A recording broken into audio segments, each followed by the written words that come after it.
रवि और प्रेरणा की छोटी सी प्यारी सी गृहस्थी थी। शादी को 6 साल हो गए थे। मधुर संबंध प्रगण हो रहे थे। अनंत 2 साल का हो गया था। अब एक और मेहमान बस 4-5 महीने में आने वाला था। खुशी खुशी जीवन की बगिया महक रही थी। रवि प्रेरणा का बहुत ख्याल रखता था। प्रेरणा ने भी जीवन के हर एक पल में रवि को हद से ज़्यादा प्यार किया।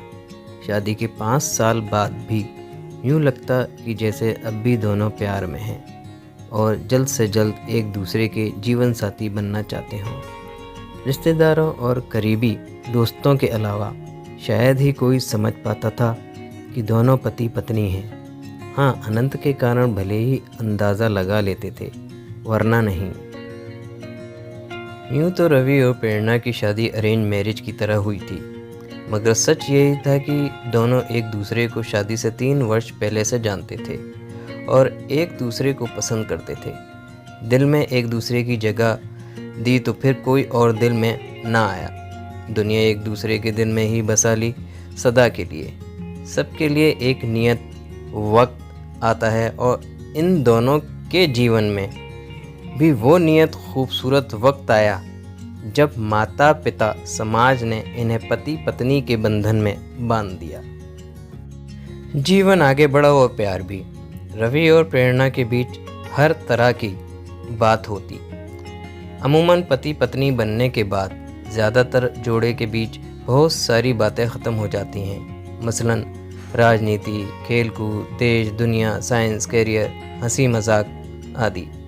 पर इनके बीच सब कुछ पहले जैसा था। हंसी मजाक, ठिठोले, वाद विवाद, एक दूसरे की टांग खींचना, एक दूसरे को ख़ास बातों पे सलाह लेना और देना, साथ घूमना फिरना, एक ही प्लेट में खाना खाना, एक दूसरे का इंतज़ार करना आदि। सब कुछ बहुत प्यारा था। रवि और प्रेरणा के बीच ऐसा नहीं कि रवि और प्रेरणा के झगड़े ना होते हों। होते थे, मगर वैसे ही जैसे दोस्त लड़ते झगड़ते, मुंह फुलाते और आखिर में वही होता, चलो छोड़ो ना यार, जाने दो ना, सॉरी बाबा, माफ़ कर दो ना, गलती हो गई, और दोनों एक दूसरे को गले लगा लेते। सब कुछ अच्छा चल रहा था, कहीं कोई कमी न थी। जीवन बगिया प्यार से सरोवर थी। फिर भी जाने क्यों कभी कभी प्रेरणा उदास हो जाती, पर अगले ही क्षण अपनी उदासी झटक कर मुस्कुरा देती। रवि कभी शायद ही उसके उदास पल देख पाता और कभी दिख भी जाता तो प्रेरणा कहती, कुछ नहीं, यूं ही। अनंत के साथ दोनों के जीवन और निरंतर कैरियर की प्रगति से दोनों इतने खुश थे कि कई लोगों के मन में ईर्ष्या भी पैदा हो जाती थी।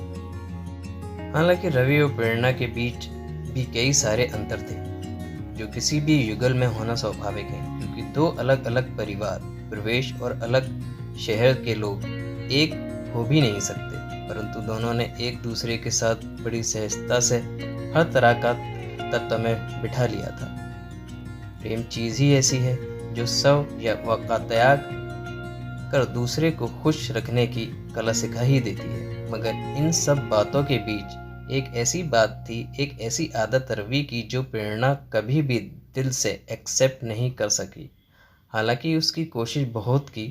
उसने कई बार रवि से कहा भी, बहुत मिन्नतें भी की कि प्लीज़ इस आदत को छोड़ दो, ये हमारी प्यारी गृहस्थी, हमारे रिश्ते, हमारे अगाध प्यार के बीच एक दाग है।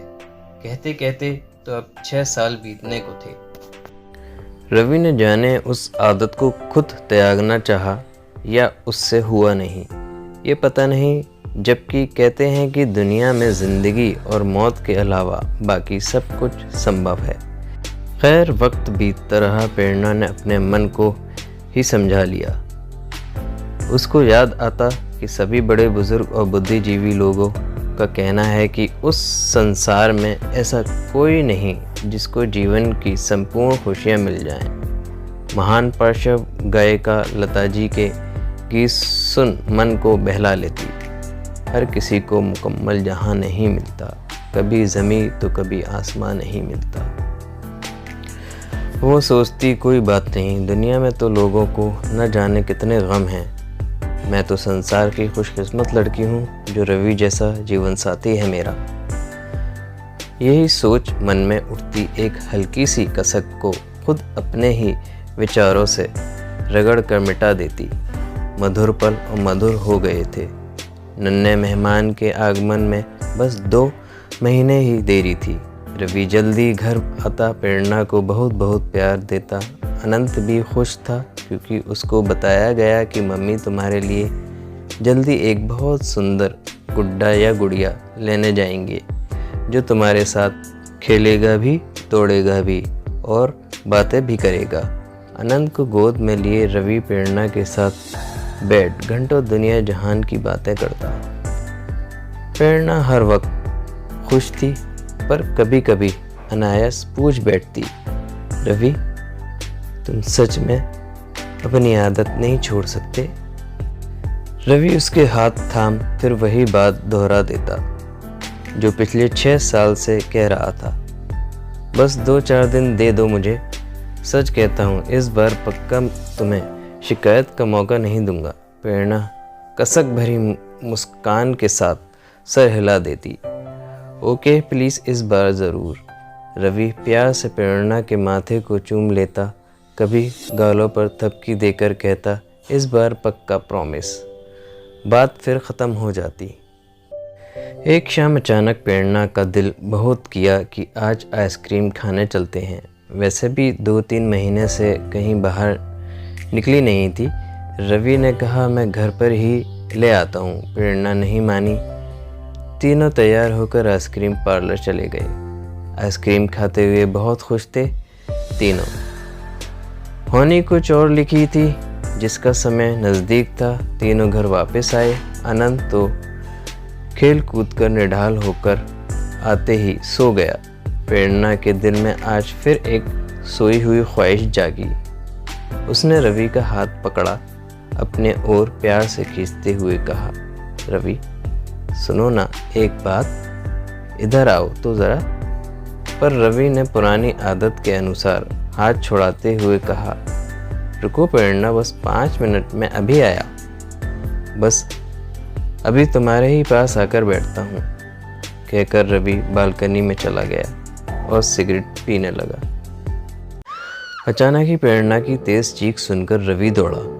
प्रेरणा वॉशरूम में लहूलुहान पड़ी थी। अब बस उसकी आंखें ही कुछ कह रही थीं, पर उसके मुंह से कोई आवाज़ नहीं निकल रही थी। रवि के प्राण ही सूख चले। उसने घड़ी भर बिना देर किए एम्बुलेंस बुलाया और प्रेरणा को कुछ ही पल में हॉस्पिटल पहुंचा गया। तत्काल इलाज शुरू हुआ। रवि तब तक अपने माता पिता और प्रेरणा के घर वालों को भी खबर कर चुका था। सभी आ गए। सभी प्रेरणा के लिए चिंतित और दुखी थे। उधर अनंत घर में अकेला था। सिर्फ नौकरों के भरोसे छोटा बच्चा नहीं रह सकता, इसलिए रवि की माँ को घर जाना पड़ा। इधर डॉक्टर्स प्रेरणा की कंडीशन को अब भी खतरे में बता रहे थे। बच्चा पेट में ख़त्म हो गया था। डॉक्टर ने ऑपरेशन कर दिया था और अब प्रेरणा को बचाने की कोशिश में जुटे थे। थोड़ी देर में अनंत को लेकर माँ पुनः हॉस्पिटल आई। माँ ने रवि के हाथ में एक पेपर देते हुए कहा, ये तकिए के नीचे रखा था, शायद अनंत के हाथ में खेलते हुए आ गया था। कोई ज़रूरी चीज़ हो शायद, ये सोच में लेती आई। माँ पढ़ना नहीं जानती थी, सो रवि पढ़ने लगा।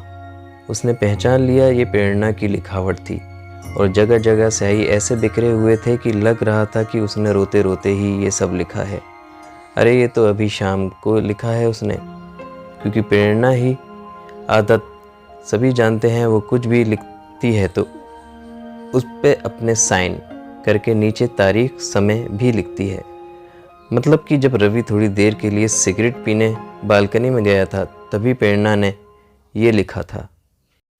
रवि पढ़ने लगा। पता है रवि, जब प्यार में हम दोनों सरोवर हुए थे पहली बार, जब हम पहली बार अपने अपने दिल की बात एक दूसरे से कहने को मिले थे, जो शायद हमारे प्यार की पहली ही शाम थी। उस दिन हमने समुंदर के किनारे बने उस कॉफ़ी होम में समुंदर के लहरों की साक्षी करके एक दूसरे से पूछा था कि हम एक दूसरे को ऐसा क्या दे सकते हैं जो सच में बहुत नायाब हो। मैंने कहा, पहले आप कहो रवि। याद है रवि, आपने क्या कहा था? आपको तो शायद याद ही नहीं है, लेकिन मैं एक पल भी नहीं भूली। आप ही ने कहा था रवि कि मैं तुम्हारी सांसों में सांसें जोड़ना चाहता हूँ। बोलो, दोगी मुझे ये तोहफा? मैंने आपकी आंखों में प्यार की सच्चाई देखी। उस एक पल में मैंने आपके साथ अपना पूरा जीवन देख लिया था। ऐसे तोहफे आप मांगेंगे ये कल्पना तो नहीं की थी, लेकिन आपकी इस ख्वाहिश ने ही मुझे भी ख्वाहिश दे दी कि मैं आपकी इच्छा ज़रूर पूरी कर दूं। दिल में तो आया था कि अभी ही पूरी कर दूं, पर मैं शादी के बाद आपकी ये इच्छा ज़रूर पूरी करूंगी। मैंने सोच लिया था, लेकिन साथ ही ये भी था कि मुझे आपकी सिगरेट बर्दाश्त नहीं थी। मैंने अपने घर परिवार में कभी ये सब देखा सहा नहीं था। मुझे इसके धुएं से, इसकी अजीब सी स्मेल से हद से ज़्यादा नफ़रत थी। मेरा दम घुटने को ही आता था। लेकिन फिर भी मैंने नज़रें नीचे करके कहा कि सही वक्त आने पर आपके ये तोहफ़ा ज़रूर दूंगी। आपकी आंखें खुशी से चमक उठी थीं। मुझे बहुत अच्छा लगा था रवि। फिर आपने मुझसे पूछा कि तुम्हें मुझसे क्या चाहिए। याद है रवि, मैंने एक ही चीज़ मांगी थी, रवि आप ये सिगरेट पीना छोड़ दो, इसके अलावा मुझे सारी ज़िंदगी कुछ और नहीं चाहिए। आपने कहा, बस एक सप्ताह बाद तुम मुझे सिगरेट पीते नहीं देखोगे। मैं कितनी खुश हुई थी, आप इस अंदाज नहीं लगा सकते। लेकिन आपने पलटकर ये नहीं पूछा कि मुझे यही तोहफ़ा नायाब क्यों लगा। मैंने बताया भी नहीं। जानते हो रवि, क्यों यही मांगा था मैंने? ताकि मैं आपकी ख्वाहिश पूरी कर सकूं। हाँ रवि, आपकी सांसों से अपनी सांसों को जोड़ने की ख्वाहिश मेरे मन में भी जाग चुकी थी, पर आपकी सिगरेट ने मुझे ये कभी करने नहीं दिया। मुझे आपसे बहुत प्यार मिला है रवि, बहुत सम्मान मिला है। सच है कि आपको जीवन साथी पाकर मैं इस जहान में खुद को सबसे ज़्यादा खुश नसीब पाती हूँ। हमारे प्यार के अनगिनत पल हैं रवि। हमारी एक दूसरे से नज़दीकियाँ तो शरीर और आत्मा की तरह हैं रवि, पर बेहद अजीब है ना कि इतने करीब होकर भी वो पल नहीं आ पाया कि मेरा वादा और मेरी एक छोटी सी ख्वाहिश पूरी हो सके।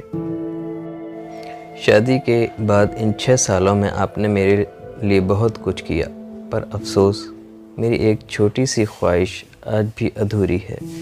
कितनी बार मैंने चाहा, मगर हर बार जब भी आपकी सांसों के हम कदम बनाना चाहा, हर बार वही सिगरेट की अजीब सी गंध ने मुझे मुंह फेर लेने पर मजबूर किया।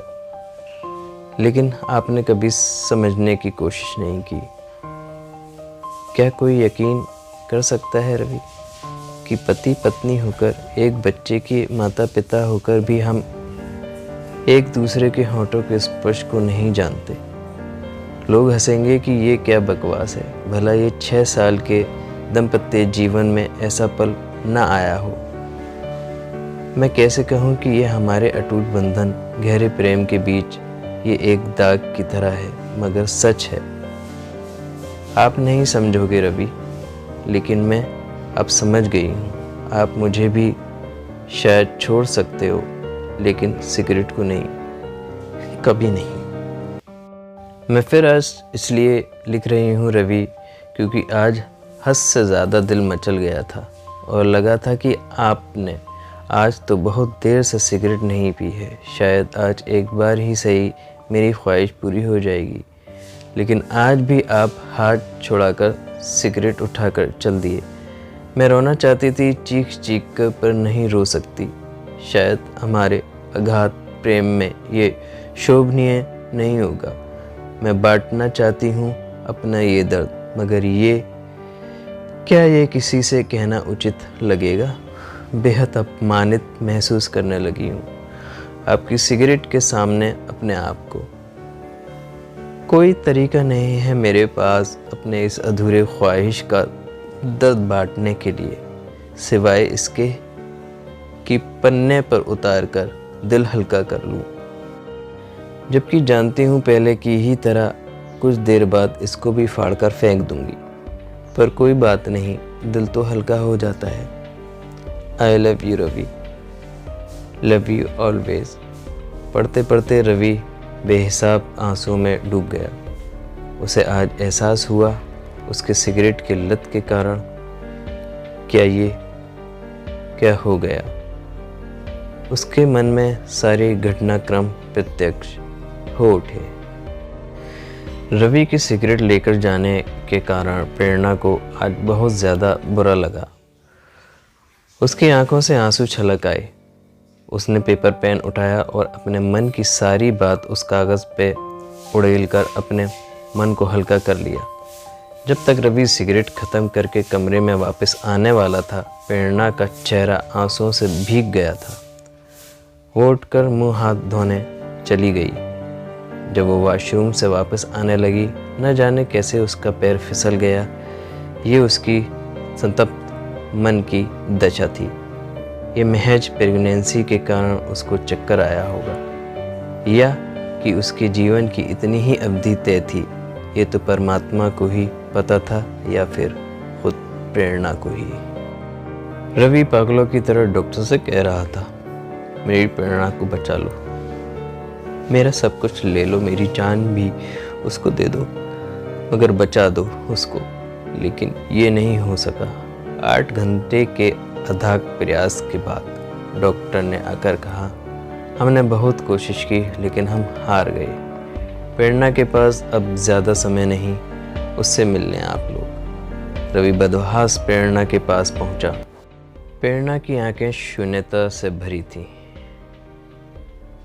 रवि ने उसका हाथ थामा और पागलों की तरह कहने लगा, प्रेरणा मुझे छोड़कर मत जाओ, मत जाओ प्रेरणा, तुम्हारी हर बात मान लूँगा। आज से, अभी से, अब नहीं टालूँगा एक सेकंड भी नहीं। बस मत जाओ मुझे छोड़कर।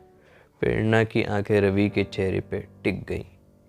वो बहुत मुश्किल से ज़रा सा मुस्कुराई और अपने होठों पे एक मासूम सी ख्वाहिश सजाए हमेशा के लिए खामोश हो गई। बस इतनी सी थी ये कहानी। आपको ये कहानी कैसी लगी कमेंट बॉक्स में कमेंट करके ज़रूर बताइएगा, और मेरे चैनल को लाइक और सब्सक्राइब ज़रूर कर दीजिएगा और बेल आइकन को क्लिक कर दीजिएगा, जिससे कि मेरी नई कहानी आने का नोटिफिकेशन आपको मिल सके। आज के लिए इतना ही। जय हिंद।